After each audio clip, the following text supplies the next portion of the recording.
muito bom dia para você que acompanha a nossa programação. É hora de ficar ligado no seu NE1. Obrigada pela companhia na hora do almoço. Bora pro alto? A gente começa com imagens ao vivo para você do nosso Globocop, que sobrevoa Paulista, na região metropolitana. A gente aproveita para olhar para o céu. Algumas nuvens, né? Não tem previsão, por enquanto, de chuva para este horário. Pelo menos não está chovendo agora. Mas, de acordo com a APAC, olha, essa previsão é para mais tarde. Tem pancadas de chuva e de forma isolada ao longo do dia, com intensidade fraca a moderada. Então, separa o guarda-chuva, o casaco também, porque a mínima para hoje é de 22 graus. Um friozinho bom, né? E já que a gente está falando do tempo, em agosto os ventos são mais fortes. Uma das consequências é a queda de árvores. Este é um dos assuntos de hoje. E você vai ver como funciona um serviço de poda de árvore em municípios da região metropolitana. Agosto ainda chove bastante, né? Quem mora na Rua do Passarinho tem que enfrentar essa buraqueira que fica coberta de lama. É uma área entre Recife e Olinda. O calendário do NE1 foi para lá em busca de respostas.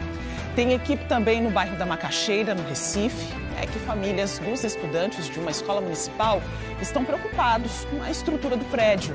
Rachaduras no muro, forro do teto caindo e até um incêndio foi registrado no local.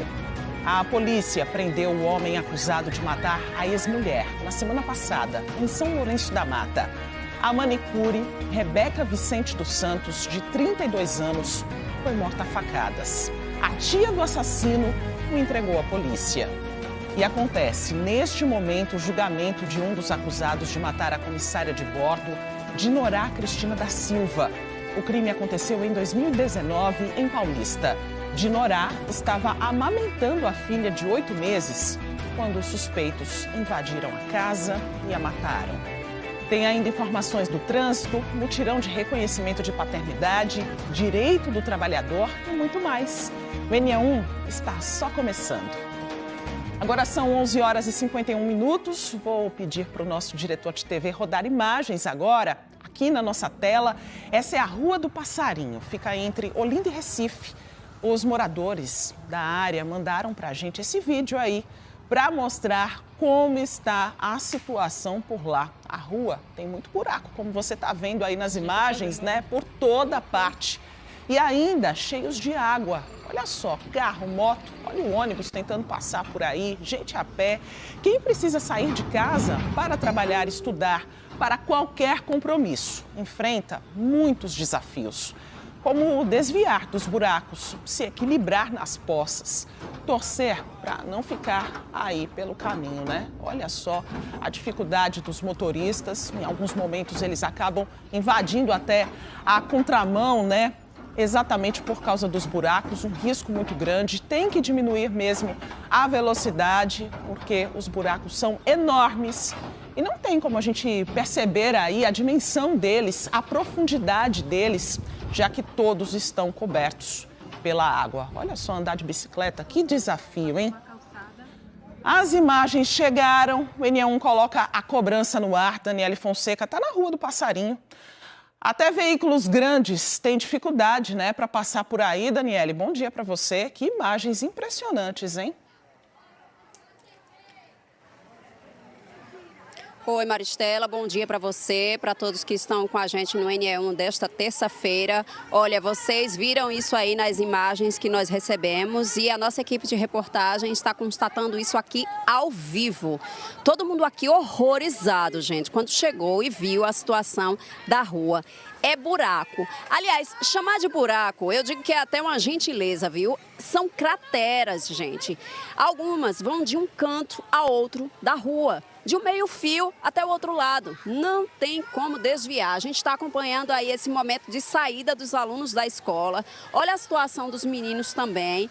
Passa um carro, ainda bem que ninguém consegue passar com muita velocidade para não jogar lama, né, água suja em ninguém. Mas é um tormento para todo mundo, para quem passa dirigindo. Olha a dificuldade aí do carro. E esse veículo aí nem é dos mais baixos, né? É um pouquinho mais alto e mesmo assim é um tormento passar por aqui. Deixa eu conversar aqui com o seu Severino, né? Mandou uma mensagem aqui para a gente fazer essa reportagem. Você tem um serviço de gás, como é que faz para passar, para fazer a entrega, hein? Boa tarde. Boa tarde, Renata Fonseca, Daniela Fonseca, boa tarde, Maristela. Boa tarde a todos os moradores aqui da cidade de Olinda e principalmente o povo de Passarinho, que sofre há 8 meses. Desde o início da gestão da atual prefeita, nunca vi tanto descaso. O descaso é generalizado. Desde aqui de frente a Campeão Gás, trecho da mata ali do Passarinho, próximo ao terminal de ônibus, horrorizado. Como é que você faz para passar com o seu carro? Infelizmente, aqui eu não passo mais. Eu estou indo por 2 unidos, desviando o caminho, porque aqui não tem como passar com carro pesado. Muito obrigada, viu, pelo seu depoimento aí, sua queixa. Estou aqui com dona Eliane. Ela tem os netos estudando aí nessa escola. Qual a idade deles? Boa tarde. 9 e 11 anos. Tá um horror, né? Porque de manhã mesmo para me trazer, estava aqui chorrada de chuva, de água. E a gente sem conseguir passar, porque eles molham os sapatos, entram dentro da escola tudo com os sapatos ensopados, porque eles são grandes, não tem como botar no colo para atravessar. E de manhã foi que estava muito, porque agora está o sol, né? Essa hora, mas de manhã estava pior. Ô, dona Eliane, e voltar às aulas desse jeito, né? A gente agradece também o desabafo da senhora. Encontrei aqui mais uma pessoa para falar com a gente. Olha aí, o pessoal atravessando, né? Tendo que desviar aí. Helenildo é professor lá da escola e estava me dizendo que agora, recentemente, vocês precisaram colocar aquelas barras de ferro ali, né, na calçada para evitar que motociclistas passassem pela calçada para desviar dos buracos e tudo isso bem na frente da escola. Esse transtorno já são meses, né? E agora com esse retorno das aulas, se torna mais complicado ainda não só para a comunidade em si, mas para a comunidade escolar como um todo. Então, nesse nosso retorno precisou ser colocado barras de ferros ali, porque as motos estavam passando pelas calçadas. Então, nesse retorno de volta às aulas, o transporte escolar para deixar as crianças na frente da escola, os pais trazendo seus filhos, tudo isso faz com que se torne uma situação muito mais constrangedora. Então, assim, é um problema que já é há longo tempo, né? A reportagem já esteve aqui várias vezes e não tem mais o que dizer sobre isso. Muito obrigada também, viu, pela participação do senhor. É constrangedor, é perigoso isso que a gente está tendo que mostrar aqui, né? Para pedir um socorro, para pedir uma solução para essa situação, para esses horrores que a gente está vendo aqui na estrada do Passarinho, que liga Recife a Olinda. A gente volta contigo aí, Maristela, daqui a pouco você me chama mais uma vez. Daniela, a gente está vendo aí a movimentação dos estudantes, né, indo aí pela calçada, o risco muito grande de levar um banho de lama também, né, os buracos cheios de água por aí, um risco muito grande que o nosso entrevistado trouxe aí para a gente, né, Daniele, das motos subindo nas calçadas exatamente por causa dessa dificuldade. Inclusive, a gente tem algumas imagens, a gente vai resgatar. Tá aí na sua tela, né, a dificuldade desse motociclista, olha só, que subiu aí a calçada, já com dificuldades também com o veículo para tentar fazer esse desvio, né? Essa é uma passagem proibida, tá, gente? Não pode subir a calçada. Calçada é para pedestres. Inclusive, a gente vai voltar agora para as imagens ao vivo para mostrar os estudantes passando por aí, tá? É o único ponto realmente que eles conseguem passar nesse momento, porque tem muitos buracos na via e até o ônibus que a gente está vendo aí, caixa d'água, tem enxambá, passando aí com muita dificuldade, o motorista aí tentando quase que fazer um zigue-zague, né? Haja manutenção para quem tem carro, para quem está passando por aí, não tem suspensão de veículo que aguente esse tanto de buraco, né? Daqui a pouco a gente volta então com outras informações, outras imagens também para você. Olha, os moradores da Rua do Passarinho chamaram nossa equipe de reportagem pelo nosso canal Globo. E você também pode participar do NE1. Mandar a sua mensagem, foto, vídeo. O QR Code está na tela, olha, para você fazer aquele cadastro rapidinho antes, tá? Depois é só relatar o que está acontecendo na sua comunidade. Enquanto você manda a mensagem, o NE1 segue com outros assuntos.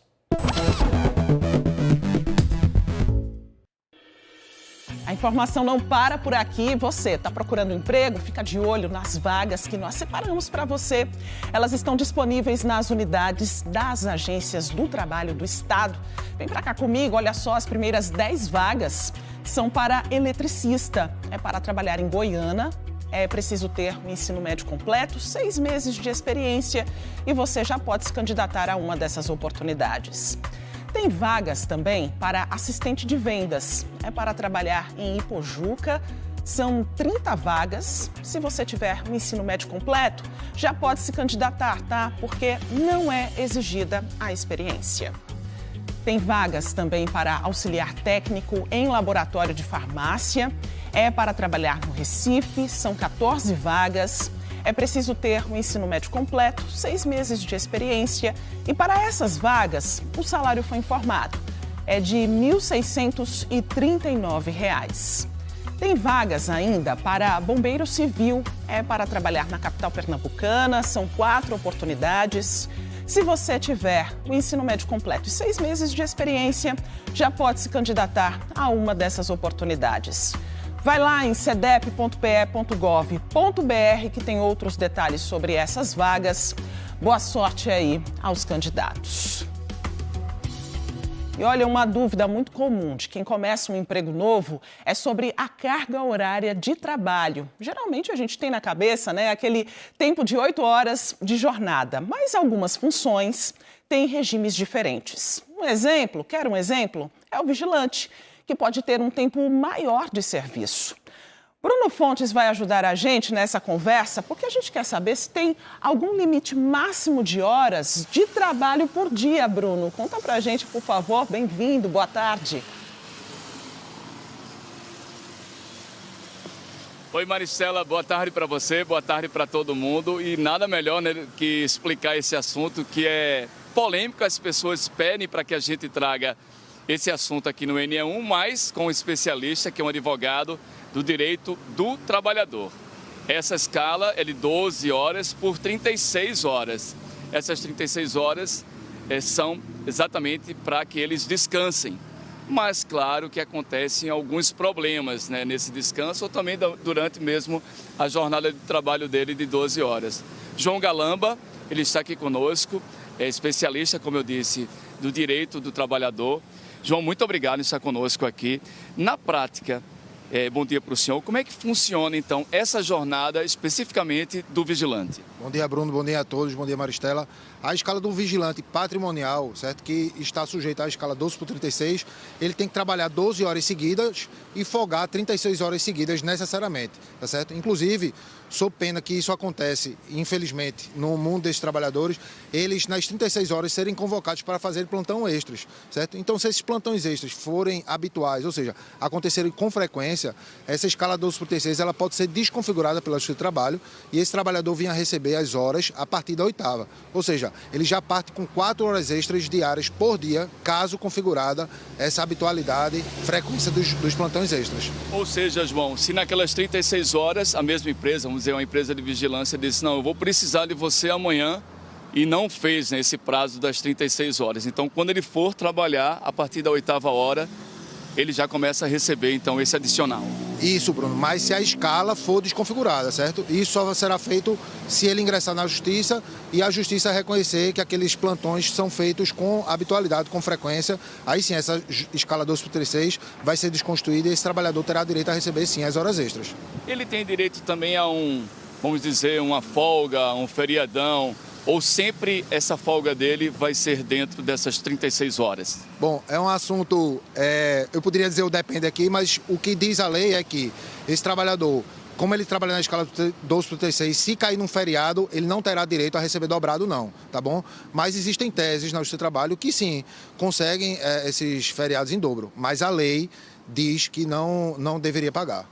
Um outro assunto assim que as pessoas me perguntam é quando ele tá, então, ele tem essas 12 horas, ele tem direito também a algum horário para almoçar? Se ele está dentro, por exemplo, de uma guarita de vigilância, como é que ele vai fazer, por exemplo, para almoçar? Perfeito, Bruno. A escala 2/3, o que acontece na maioria das empresas é o pagamento ou o fracionamento a divisão desse intervalo, certo? O cara tira meia hora e a empresa remunera, paga meia hora de intervalo. Ou paga meia hora, porque a gente sabe que a realidade de muitos desses que, como você disse, fica na guarita, não tem como render-os para tirar aquele intervalo de alimentação. Ele fica na guarita, come na guarita e deverá, sim, ser necessariamente pago aquela 1 hora de intervalo que ele não conseguiu gozar. Ele pode negociar, então, com o patrão, com a empresa também, esse horário que ele vai trabalhar às 12 horas, ou ele sendo estabelecido, ele tem que cumprir, ou, por exemplo, ele trabalhando das 7 da noite às 7 da manhã. Quando chegar depois das 36 horas que ele voltar a trabalhar, ele pode trabalhar ao contrário, por exemplo, das 7 da manhã às 7 da noite, pode ter uma mudança de horário? Bruno, pode, mas eu sugiro que isso seja previamente acordado, até porque existem responsabilidades que o trabalhador ele assume durante o dia, né? A exemplo de levar uma criança na escola, ir no médico, e esse horário não pode ser mudado com frequência, sob pena de vir a prejudicar o trabalhador, certo? Bruno, e só lembrar aqui que aquele cara que trabalha, ou aquele funcionário que trabalha de 7 da noite às 7 da manhã, geralmente ele recebe a ação noturna até às 5 da manhã. Quando na realidade existe uma súmula já no tribunal, e isso é prego batido ponta virada, como diz, ele deverá receber de 5 até o final da jornada final. Ou seja, se ele trabalhar até às 10 horas da manhã, ele tem que receber o adicional noturno até às 10 horas da manhã. Porque ele passou das 5 da manhã, não é isso? Exatamente. Eu agradeço demais a sua participação. Tenho certeza que os vigilantes que queriam esse assunto e também os patrões das empresas tiraram essas dúvidas aqui com a gente, com João Galamba. Ele é advogado, direito do trabalhador, direito do trabalho. Eu volto com você, Maristela. A gente agradece, né, Bruno, a participação do Dr. João e de todo mundo também que mandou essa sugestão de assunto pelo nosso Canal Globo. O NE1 vai agora para um rápido intervalo, mas tem muito assunto para você acompanhar aqui com a gente. Olha só, uma baleia morta apareceu na Praia do Pilar, em Itamaracá. Ela foi encontrada por moradores e pescadores da área. Tem prisão de um homem acusado de matar a ex-companheira na semana passada, em São Lourenço da Mata. Você vai ver também o julgamento de um dos acusados de matar uma comissária de bordo em 2019, em Paulista. E um mutirão para quem quer fazer o reconhecimento da paternidade. A gente explica quem pode participar. O NE1 volta em instantes, agora 12:06.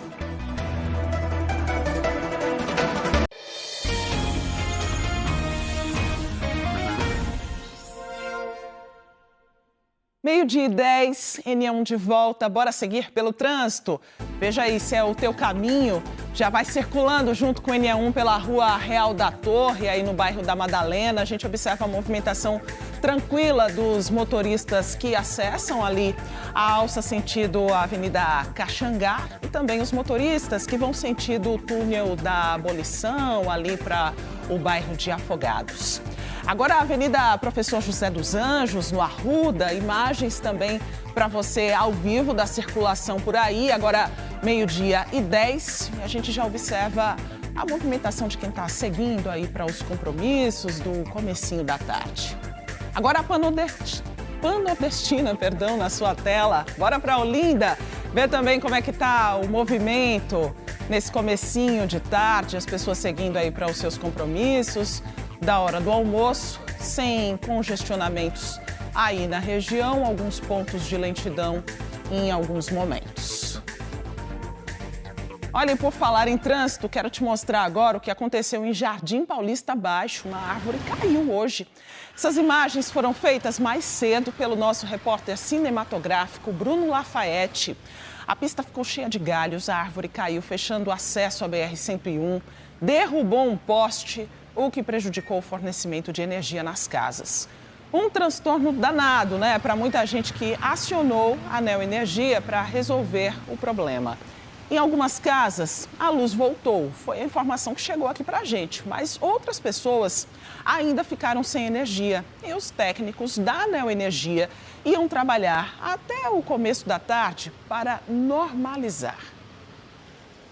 Bora para lá, então, com imagens ao vivo do nosso Globocop, que sobrevoa o bairro aí onde aconteceu esse incidente mais cedo, né, em Jardim Paulista Baixo, onde essa árvore caiu e a gente observa que a árvore permanece aí no mesmo local, interditando a passagem. Tem um desvio do trânsito também aí na região, motivo de atenção para você, motorista, que está passando aí pelo local. E a gente observa também que esses trabalhos continuam, tá? A Neoenergia trouxe essa informação logo cedo, de que estava mandando equipes aí para o local para resolver esse problema. Também tem equipe de trânsito por aí para tentar ordenar o trânsito. A gente está vendo uma viatura ali do outro lado da pista, mas o fato é que exatamente agora eles estão, os técnicos, ainda tentando resolver esse problema da energia que acabou atingindo aí várias casas dessa região. Informação para você ao vivo com as atualizações. Essa árvore caiu mais cedo, exatamente nesse período, né, de ventos mais fortes, e a gente observa essa ocorrência ao vivo agora, esse trabalho, inclusive com o poste, né? Por causa da derrubada, a queda da árvore, acabou levando o poste, tudo junto, prejudicou o acesso à BR-101. Foi uma manhã bem complicada para o motorista que estava passando por aí. E o mês de agosto, né, é conhecido exatamente pelos ventos fortes, o que pode favorecer aí a queda de árvores. Para evitar acidentes, existe um serviço da Prefeitura de poda dessas árvores, que pode ser acionado. Natália Dielu tem as informações para a gente, até para evitar atingir a fiação, ter esse problema com o fornecimento de energia, né, Natália? Boa tarde para você. Boa tarde, Maristela. Boa tarde a todos. É verdade, também evitar algum acidente, né? De repente, uma pessoa que esteja passando ali pela rua acabe se acidentando com a queda de algum galho, né? Com a queda de alguma estrutura dessa árvore. Eu estou aqui ao lado de João Vitor, que é da Enlurb, mas primeiro eu queria situar onde a gente está, né? A gente está na Avenida Visconde de Jequitinhonha, aqui em Boa Viagem, que é uma avenida bem arborizada, tem muitas árvores aqui, né? Algumas árvores bem antigas, e a gente veio para cá para falar desse assunto porque nesse período do ano a gente sabe que os ventos são mais fortes. As pessoas costumam dizer que agosto é o mês dos ventos, né? Então é muito importante esse serviço de poda das árvores para evitar acidentes, né? A gente está com o João Vitor França, gerente de arborização da Enlurb. Ele vai falar um pouquinho para a gente primeiro que de forma natural, né, João, vocês já fazem essa poda, né, esse serviço com mais frequência agora no mês de agosto, né? Boa tarde para você. Boa tarde, agradeço o convite. Então, a Enlurb, ela realiza a poda periódica diariamente, de domingo a domingo, e nesse período de inverno a gente realiza podas preventivas. Então a gente atua de forma mais incisiva nesse período de fortes chuvas e ventos. E numa situação, né, em que a pessoa perceba que uma árvore está oferecendo algum risco, como é que ela pode solicitar? As pessoas podem solicitar essa poda perto da casa delas? Certo. A Enlurb, ela é responsável pela manutenção arbórea do sistema público, né? Então, árvores inseridas em calçadas, praças, parques e áreas verdes são de nossa competência. Então, o munícipe ele pode entrar em contato através do Conecta Recife, da nossa central 156 da nossa ouvidoria. Então, ele abre o chamado, um profissional habilitado, lembrando de ser um engenheiro florestal, agrônomo ou biólogo, ele vai ao local, faz a vistoria e a gente executa o serviço. E vocês costumam chegar rápido depois desse chamado? Quanto tempo mais ou menos chega essa equipe para fazer esse serviço? Porque em algumas situações a poda daquela árvore é algo urgente, né? Certo. Quando o munícipe ele abre o chamado através dessas ferramentas que eu falei para você, o prazo é 15 dias para fazer a vistoria e depois 30 dias para executar o serviço. 15 dias é um tempão, né? É porque a demanda da cidade é grande, realmente. Uhum. Então, por exemplo, né, o volume, só no primeiro semestre a gente executou cerca de 2.500 vistorias.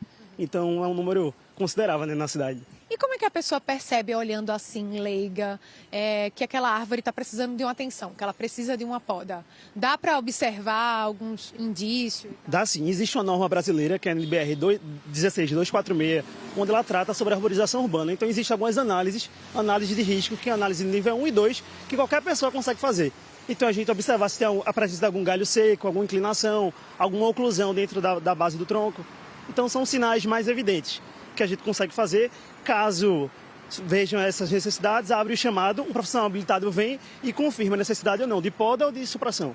Então, pelo aplicativo Conecta Recife. 156 é a nossa ouvidoria.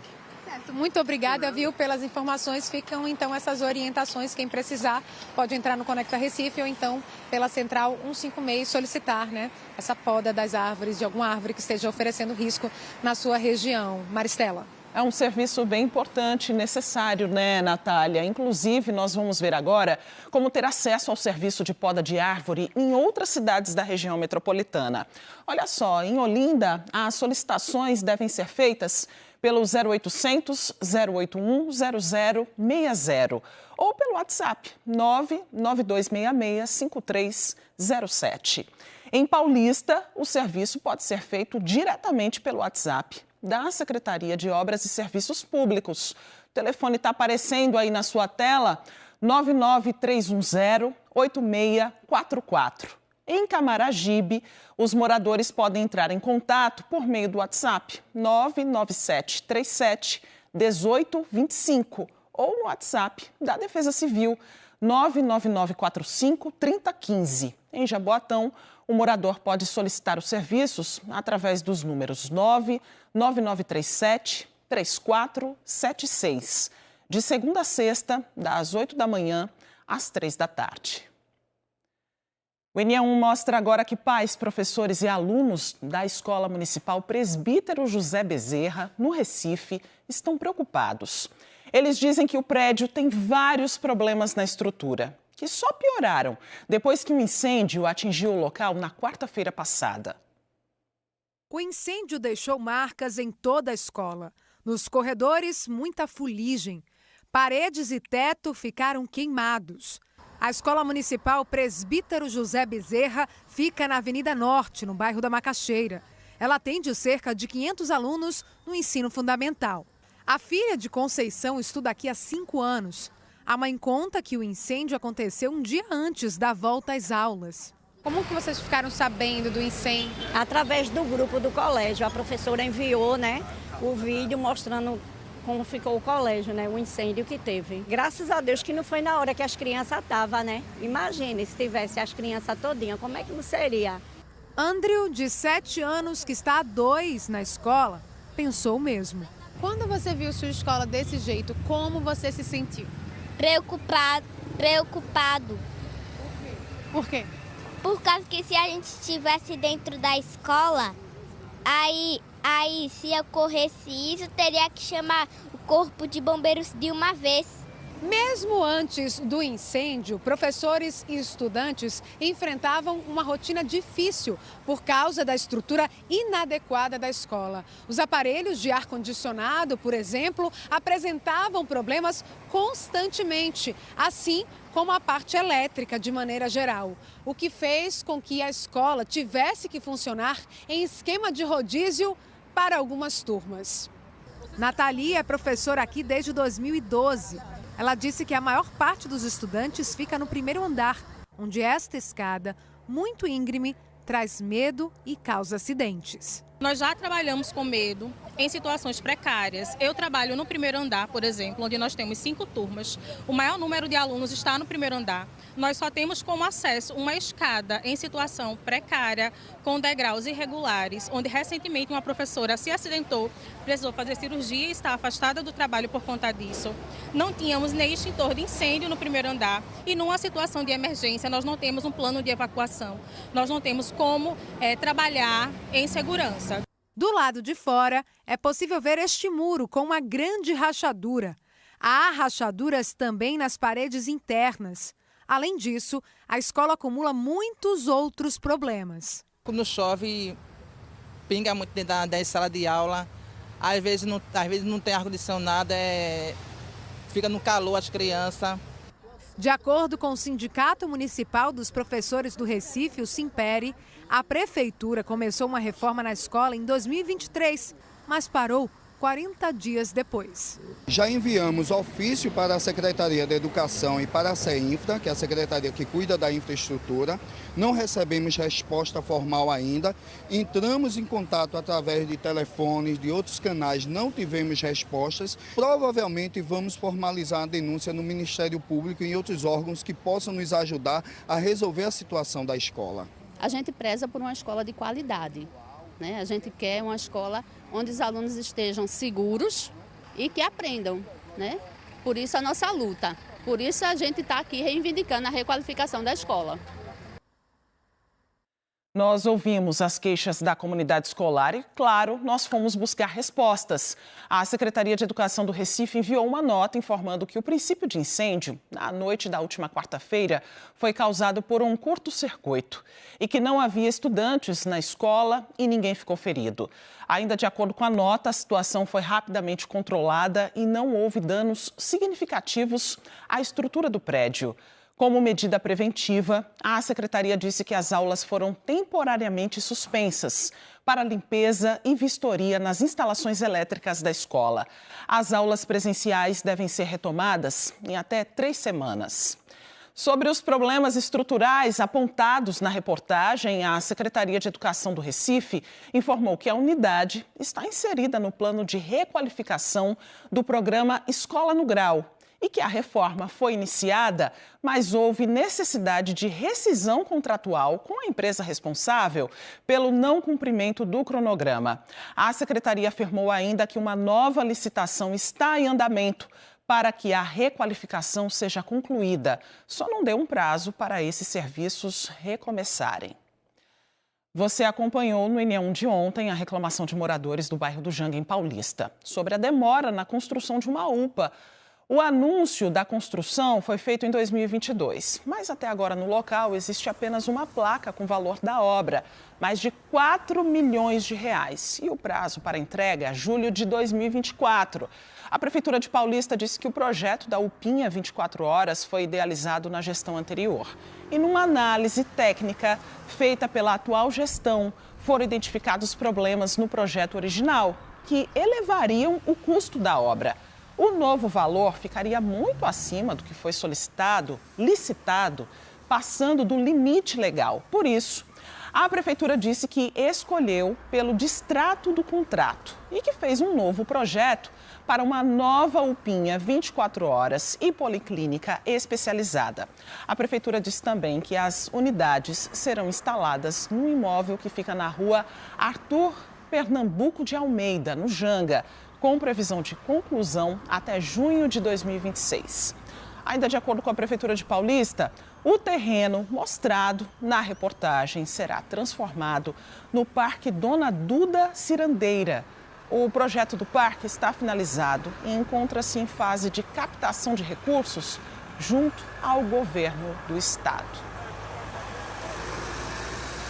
Então, bora marcar no nosso calendário para a gente voltar para lá em janeiro do próximo ano. Na verdade, vamos voltar um pouquinho antes, tá? A nossa... Pode ser? Vamos colocar então aqui no nosso touch. Vamos ver se abre o mês de janeiro. Não estamos conseguindo abrir o mês de janeiro, mas você que é da comunidade, que ficou com o calendário aí na sua mão, por favor, faça essa marcação.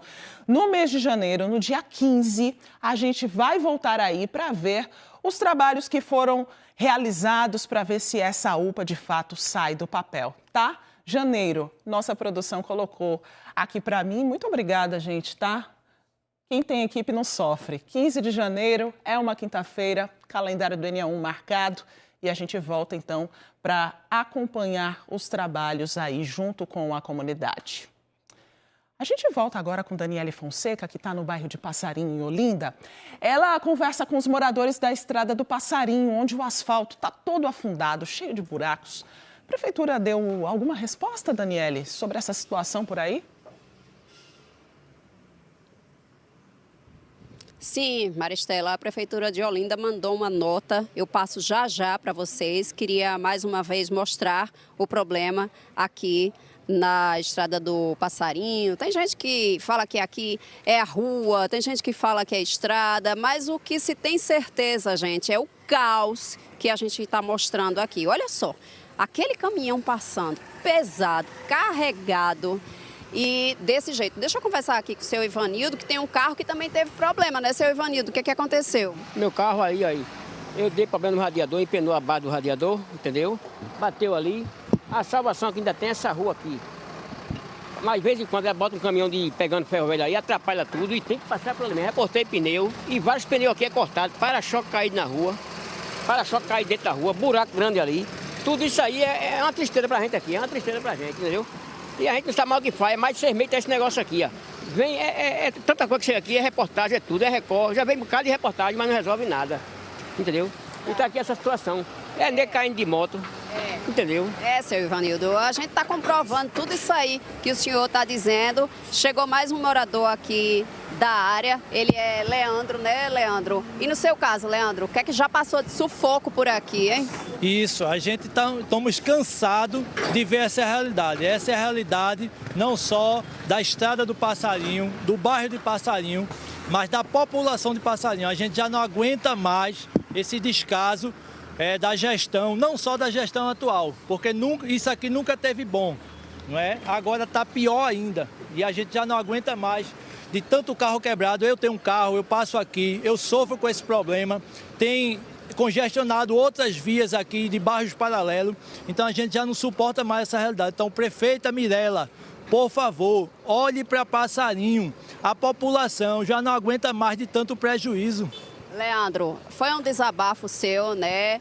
Reivindicando aí uma solução. Olha só, o pessoal passa gesticulando, né, dentro dos ônibus, é uma via por onde passam muitas linhas e a Prefeitura de Olinda mandou sim uma nota para a gente informando o seguinte, que as secretarias de obras e gestão urbana, em parceria com o governo do estado, estão buscando soluções urgentes e definitivas para fazer o recapeamento aqui completo da via, como intervenção, gente, que possa garantir uma maior durabilidade, né? Para não estar aquela história de faz um recapeamento e aí basta chover, com esses veículos pesados acaba tudo no mesmo.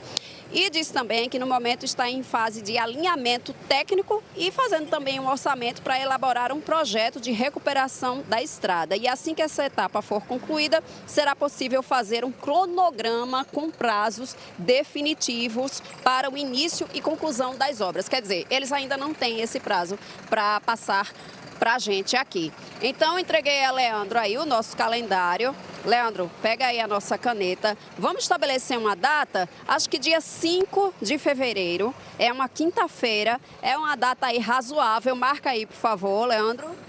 Olha aí. 5 de fevereiro, circulando aí, isso é a data que a gente se compromete a voltar aqui e ver o que foi feito. Muito obrigada, viu, Leandro? A gente volta contigo aí no estúdio, Maristela.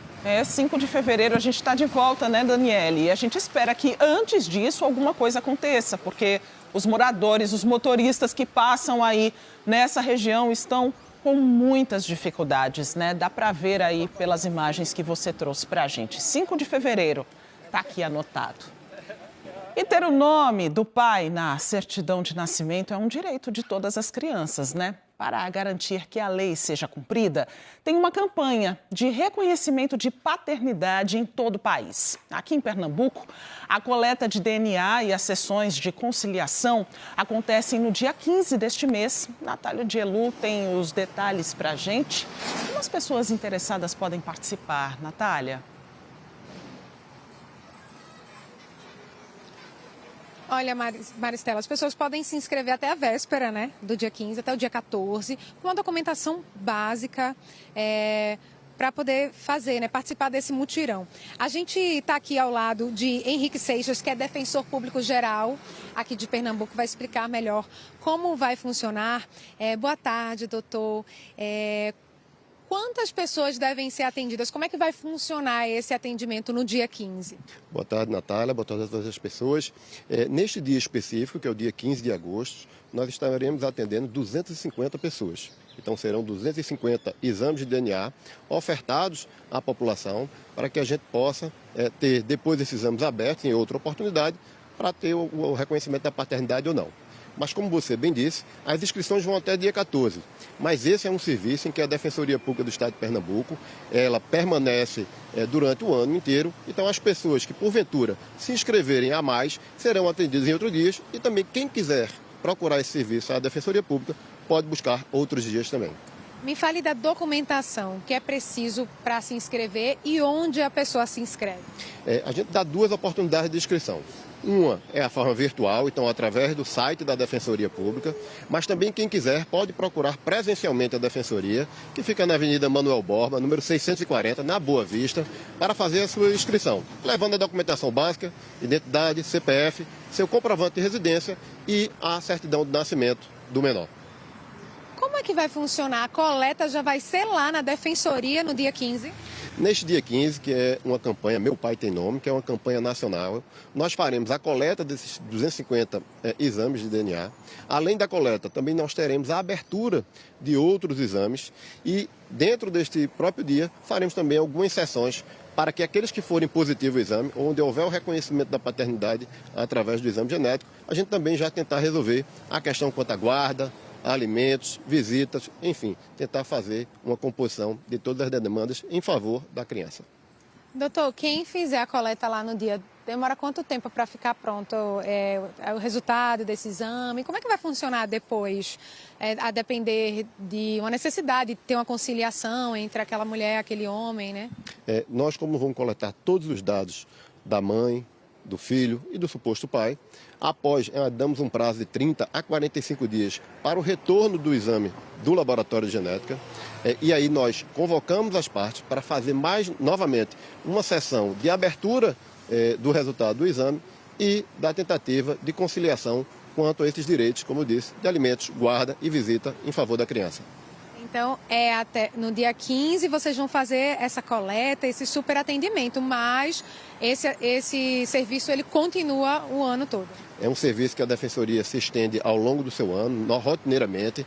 Neste dia 15, inclusive, nós faremos aqui na capital e também estamos com o serviço na região metropolitana e em alguns locais também do interior. Então, esse serviço vai abranger toda a localidade do estado de Pernambuco. Muito obrigada, viu, doutor?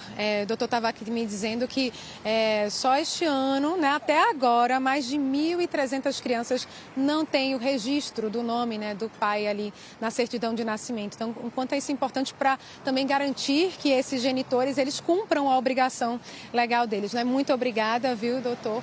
A gente volta com você, Maristela. Obrigada, Natália, pelas informações. E a gente agora pega carona, mais uma vez, no Globocop, que está sobrevoando a ilha de Itamaracá, no litoral norte. A gente observa uma movimentação bem grande por aí, pelo menos 3 tratores a gente consegue observar na imagem, muitas pessoas também olhando aí essa baleia que foi encontrada morta na areia da praia de Jaguaribe, que tem chamado a atenção de moradores da região. A Secretaria de Meio Ambiente de Itamaracá diz que se trata de uma baleia jubarte fêmea, com pouco mais de 9 metros de comprimento, pesando 9 toneladas. A secretaria disse ainda que baleias jubarte costumam visitar a costa brasileira nessa época do ano, por causa das águas mais quentes e da maior oferta de alimento, além de ser um período de reprodução da espécie. A Prefeitura de Itamaracá disse que acionou o Centro de Mamíferos Aquáticos do Instituto Chico Mendes de Conservação da Biodiversidade para identificar a causa da morte da baleia, sobre a retirada da baleia.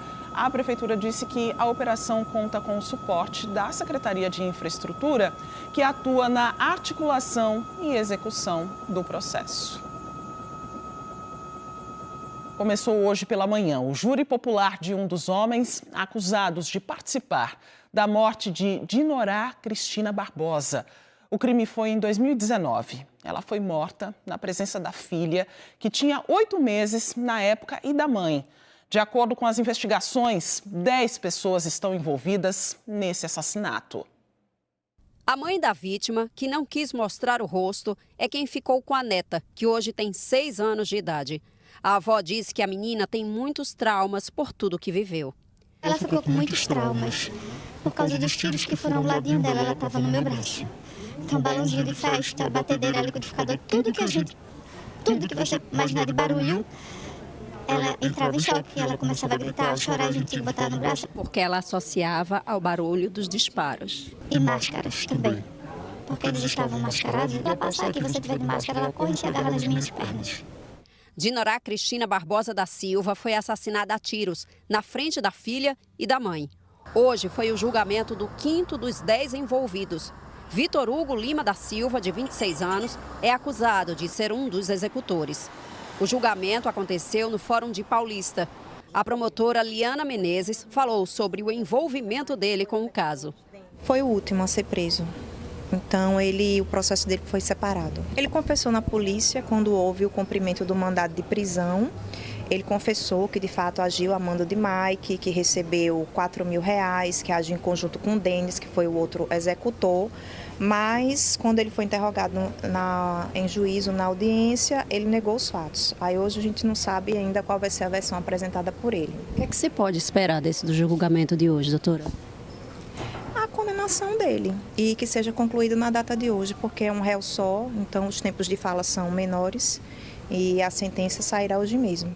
Ainda de acordo com a promotora, o crime aconteceu sem chance de defesa para a vítima, por motivo torpe, com promessa de pagamento e com causas de aumento, porque foi na presença da criança e da mãe da vítima. A promotora do caso informou também que o mandante, Meike Fernandes dos Santos, está preso, mas ainda não foi julgado. Ele teve um relacionamento com a vítima. De acordo com a família de Dinorá, ele é o pai da criança. A motivação é a perversidade humana, certo? Que se manifestou num ódio a essa mulher que decidiu levar a sua gravidez adiante, porque o feminicídio ele é um crime de ódio contra a mulher, que ela inclusive foi assassinada amamentando a filha dela de 8 meses na presença da mãe dela. Então, a motivação realmente é porque foi determinado a ela que abortasse, ela não acatou essa determinação e diante disso iniciou-se toda essa jornada de ódio em direção a ela. Dinorá Cristina Barbosa da Silva tinha 35 anos quando foi assassinada a tiros na frente da filha, na madrugada do dia 24 de outubro de 2019, em Maranguape 2, Paulista, no Grande Recife. De acordo com a Polícia Civil, Dinorá estava dentro do quarto com a bebê de 8 meses quando desconhecidos invadiram a casa e efetuaram os disparos com arma de fogo. Ainda de acordo com a polícia, a criança que estava na cama não sofreu ferimentos. A Polícia Militar informou que a outra mulher, que é a avó da criança, também estava na residência e não foi atingida. Em agosto de 2020, os 10 envolvidos no crime foram presos na Operação Caixa Preta da Polícia Civil em Pernambuco e em São Paulo. A polícia constatou que os criminosos faziam parte de uma quadrilha interestadual e um dos crimes foi o assassinato de Dinorá. De acordo com as investigações, 2 pessoas são mandantes do crime e pagaram R$17.000 pelo serviço. Outros 6 presos intermediaram o crime e os 2 restantes invadiram a casa de Dinorá para atirar nela. 4 pessoas já foram julgadas. Douglas Dias Pereira, que comandou a execução do crime, recebeu a pena de 29 anos e 2 meses. Maria Aparecida Brandão Batista, sogra de Mike, condenada a 48 anos e 6 meses de prisão. Roseana Barbosa da Silva, que recebeu dinheiro para ajudar os criminosos, foi condenada a uma pena de 24 anos. Denis Pereira de Souza, que invadiu a casa de Dinorá e atirou na vítima, foi condenado a uma pena de 33 anos. O tio de Dinorá diz que tem muito medo do que possa acontecer com a criança. Eu considero uma filha. Sim, ela me chama de pai. Ela me chama de pai direto. Para ela, eu sou o pai. O pai amado dela, o pai querido, o pai fofinho que ela me chama. É o que minha sobrinha também me tratava como pai. Eu mesmo sou um pai para ela também. Eu espero a condenação dele. A condenação, foi ele que entrou, foi ele que atirou na minha sobrinha, ele e o Denis, né? E a gente espera a condenação dele hoje, né? Mais uma etapa, né? Porque ainda falta mais 5, né? A defesa do réu Vitor Hugo Lima da Silva não quis se pronunciar. A expectativa é de que o julgamento termine ainda hoje. O homem suspeito de matar a ex-esposa a facadas em São Lourenço da Mata, na região metropolitana, foi preso. O crime foi na semana passada. Ele foi encontrado pela polícia em Camaragibe depois de ser denunciado pela própria tia. Tiago Felipe de Santana ficou 8 dias foragido. Ele foi preso de manhã e conduzido por policiais civis para a delegacia de Camaragibe. Ele é o principal suspeito de ter matado a ex-mulher Rebeca Vicente dos Santos. A polícia disse que recebeu a denúncia da tia de Tiago. Dona Raquel contou que distraiu o suspeito até a chegada dos policiais. Ela esteve na delegacia logo depois da prisão. Quando eu cheguei ali, ele disse assim: tia, eu tô querendo me entregar. Eu disse, aí sim eu belisquei o olho pro meu menino, para o meu menino já ligar comissário. Aí eu comecei, Tiago, rapaz, você foi muito safado de fazer isso com Rebeca. Jamais Rebeca merecia isso, Tiago. Rebeca jamais merecia isso. Você foi muito cruel, foi uma covardia com ela. Nunca eu disse isso, ele se levanta. Aí eu já maneirei a voz para não assustar ele e ele não correr. Aí nisso não passou 10 minutos, uns 15 minutos, o comissário chegou. No comissário chegou também, ele não reagiu. Então eu entreguei ele, porque jamais eu ia deixar ele em liberdade. Jamais eu ia deixar ele que ele foi uma covardia muito com o Rebeca. Ele tem que pagar. E ele tem que pagar e pagar caro. A irmã de Rebeca soube da prisão do suspeito e chegou ao local. Ela estava emocionada e revoltada com o crime que tirou a vida da manicure de 32 anos de idade. Que a justiça seja feita dos céus e da terra. Ela ia morrer desse jeito. Eu não durmo, eu não como, a gente não está vivendo com esse cara por aí. O crime aconteceu no dia 28 de julho. Rebeca Vicente estava sozinha em casa, no bairro de Várzea Fria, em Camaragibe. O homem entrou, puxou a manicure para fora, deu as facadas e fugiu. A vítima ainda foi levada para a UPA de São Lourenço da Mata por vizinhos, mas, de acordo com a unidade de saúde, já chegou sem vida. Rebeca viveu por 15 anos com o suspeito do crime. Juntos, eles tiveram um filho, que hoje tem 10 anos de idade. Há cerca de um mês, a manicure decidiu acabar o relacionamento. Há poucos dias, ela tinha procurado a polícia relatando ameaças do ex-marido. A família também disse que ela solicitou uma medida protetiva para impedir que ele se aproximasse dela. Ainda de acordo com parentes, o ex-marido de Rebeca já havia sido agressivo com ela outras vezes. Relacionamento abusivo. Já tinha batido nela outras vezes? Tinha agredido ela. Não queria ela com ninguém, perto de mim, perto das meninas, com ninguém. Era muito ciumento?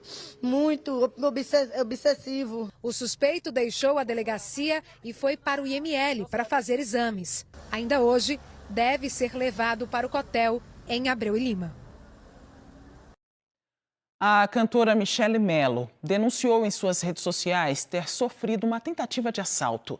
Essa reportagem está no G1 Pernambuco. Você acessa apontando a câmera do seu celular para o QR Code que está aparecendo aí na sua tela.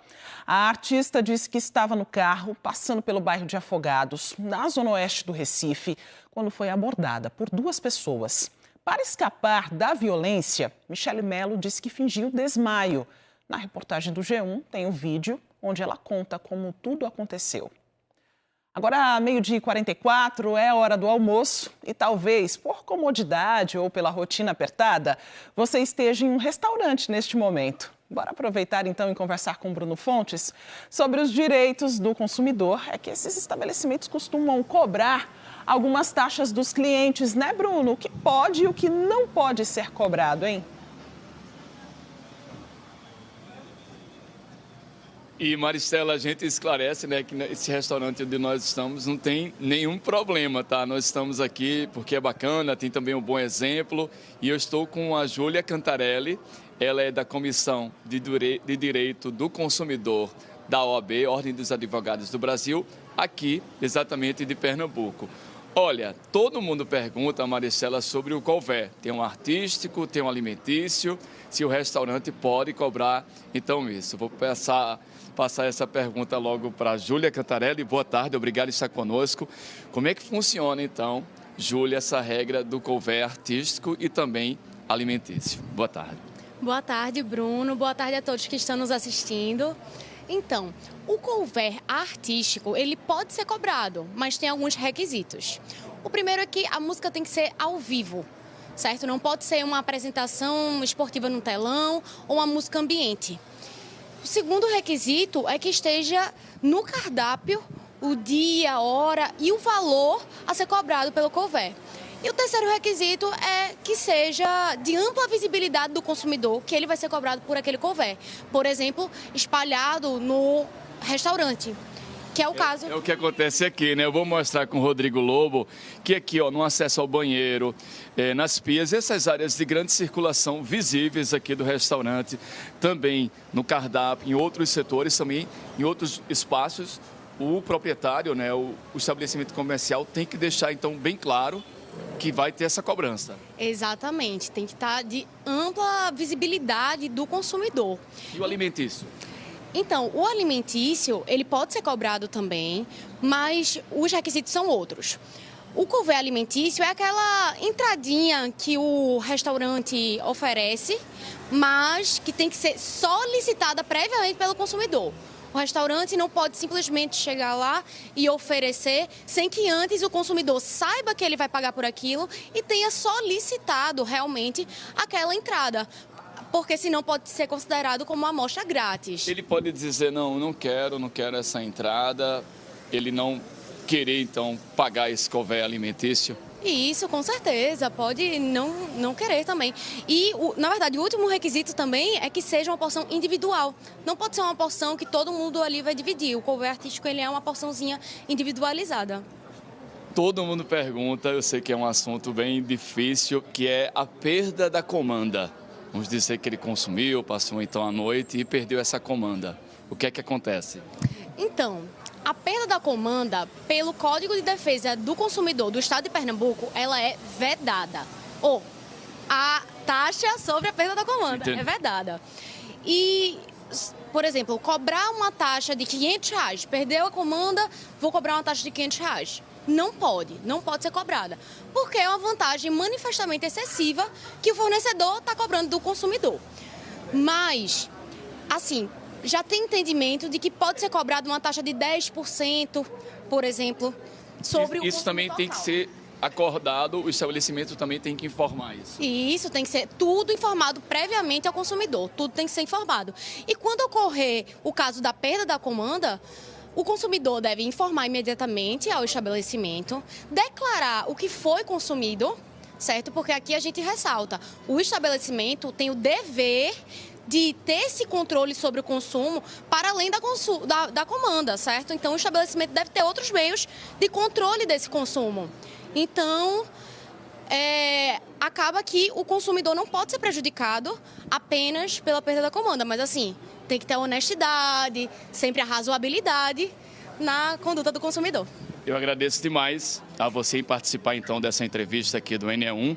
Até porque, Maristela, eu ainda sou daquele tempo que as pessoas tinham essa comanda e anotavam atrás com a canetinha o que estava consumindo. Mas agora não. Existe todo um controle de computador, então tem que ter esse entendimento para não ter também essa cobrança abusiva. Eu volto com você, Maristela. Isso, Bruno, importante demais conhecer todos esses direitos, né? A seguir, a gente mostra uma cidade que é conhecida como a terra do abacaxi. Muitas famílias vivem da produção dessa fruta. E a gente vai para o intervalo com imagens da área central do Recife. Olha, tem previsão de chuva ainda para hoje, hein? O NE1 volta em instantes, agora 12h50.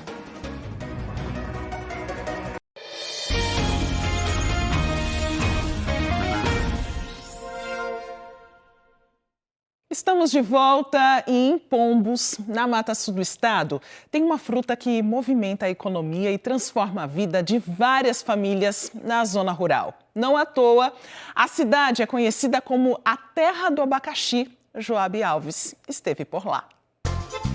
Essa aqui é a propriedade do seu Severino, no sítio Barriguda, zona rural de Pombos. Todo ano ele colhe mais de 100 mil abacaxis. Esse número pode ser até maior, viu? Tudo depende da qualidade do fruto.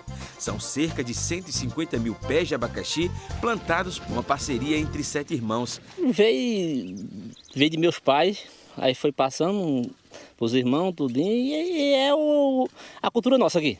a gente planta e tira o roçado para ir se alimentando. É assim, uma agricultura familiar. Seu Adilson Serafim é um produtor de abacaxi experiente. Ele conta como funciona para plantar a fruta, que precisa de todo um cuidado. Depois da colheita do abacaxi, a gente espera ainda uns 3 meses para poder a muda ficar do tamanho desse aqui. E quando a gente tira o abacaxi, estão desse tamanho. A gente vai esperar mais uns 3 meses para poder tirar as mudas e fazer o novo plantio. Uma coisa curiosa e que chama logo a atenção é a folhagem do pé de abacaxi. Parece até que a planta é toda feita de espinhos. Pessoal, para os agricultores conseguirem colher o abacaxi, eles precisam de algumas vestimentas apropriadas, né? Tem a perneira, que é uma roupa adaptada, né? Que os vaqueiros utilizam e eles utilizam aqui. Eles também precisam de luva. Por que vocês precisam de todas essas roupas adaptadas? Porque o abacaxi ele é muito espinho. Ele tem que tomar bastante cuidado, porque ele fere muito. É trabalho pesado, arriscado e feito com coragem.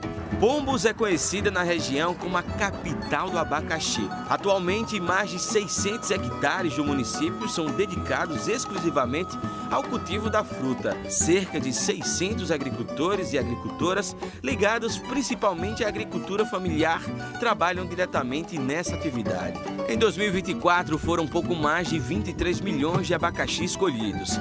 Esse ano, eles esperam que o número seja maior. O problema é que as chuvas demoraram um pouco para chegar. E isso fez com que todos os produtores plantassem ao mesmo tempo. Agora, com muita oferta, o preço ficou abaixo da média. Até junho a gente teve uma média de até R$ 5,00 o fruto na Ceasa. Hoje a gente está em uma média de R$ 2,50 e até de R$ 1,00 o médio, né? Então você tem. E a gente para produzir hoje a gente fica em torno quase de R$ 1,00 os custos com a adubação, com todos os tratos culturais. Hoje a gente tem esse custo que você vender um preço baixo chega quase só o que você está gastando para produzir. Bem do ladinho da plantação, está lá a casa de um dos irmãos do seu Roberto e de seu Severino. É naquela casa, minha gente, onde os trabalhos não param. Sempre eu faço bolo, o pessoal gosta da torta de abacaxi, faço doce. E o bom é que tem a fruta no quintal de casa. Isso mesmo, né? Do campo à mesa, tem pudim de abacaxi, cocada de abacaxi, licor artesanal, torta e até lambedor de abacaxi. Tudo feito por um grupo de mulheres que vivem na zona rural de Pombos. Elas fazem parte da cooperativa intermunicipal e transformam o abacaxi em pura arte gastronômica. O que é que representa para você estar nesse grupo de mulheres que vem fazendo a diferença, né? Trabalhando com os derivados do abacaxi? Muito, muito gratificante e uma rendinha extra também que a gente consegue participando das feiras. Nosso município é uma riqueza tão grande, ter um produto de qualidade que você ali vai se alimentar, a gente vai produzir o nosso alimento, tanto o artesanato como o alimento, né? A gente está falando hoje aqui do alimento, você vai colher o fruto, vai passar pelo processo de higienização, tudo, e você sabendo que aquele fruto ali você vai se alimentar de um produto de qualidade.